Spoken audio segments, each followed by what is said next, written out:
People, నేను ఈ sari 4 months back మీషోలో తీసుకున్నా. నాకు 300 రూపీస్ పడింది ఈ శారీ. వాడెవడో తాడుందని బర్రెన్గా ఉన్నట్టు నేను నా దగ్గర ఒక గ్రీన్ కలర్ దుపట్టా ఉందని చెప్పేసి ఈ గోల్డ్ కలర్ శారీ తీసుకున్నా. అంటే గ్రీన్ అండ్ గోల్డ్ కాంబినేషన్లో ఒక డ్రెస్ చేద్దామని చెప్పేసి రెగ్యులర్గా కుచ్చులు పెడితే కామన్ అయిపోతుంది అని చెప్పేసి ఇట్లా ఫుల్ సర్కిల్ అంబ్రెల్లా కట్టించేసా. అండ్ నెక్కి కూడా ట్రెడిషనల్గా రౌండ్ నెక్ కాకుండా కొంచెం వెస్టర్న్లో వీక్ కాలర్ నెక్ ఇచ్చేసా. అండ్ యాజ్ యూజువల్లీ నా దగ్గర ఉన్న గ్రీన్ కలర్ దుపట్టాతో స్టైల్ చేసి చూపించిన. ఈ గ్రీన్ కలర్ దుపట్టా నేను డీమార్ట్లో 400కి అట్లా తీసుకున్నా. లుక్ మాత్రం చాలా అంటే చాలా బాగుంది.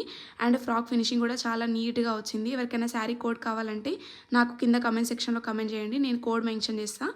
అండ్ గ్రీనే కాకుండా ఇలాంటి గోల్డ్ కలర్ ఫ్రాక్స్తో ఎలాంటి దుపట్టా అయినా ఈజీగా సెట్ అయిపోతుంది. గ్రీన్, మెరూన్, వైన్, నా దగ్గర ఇక్కడ వైన్ కలర్ దుపట్టా ఉంటే దాంతో కూడా స్టైల్ చేసి చూస్తున్నా. చాలా బాగుంది. వీడియో నచ్చితే లైక్ చేసి పేజ్ని ఫాలో చేయండి. Thank you for watching. Subscribe చేసుకోండి, సపోర్ట్ చేయండి. Bye bye.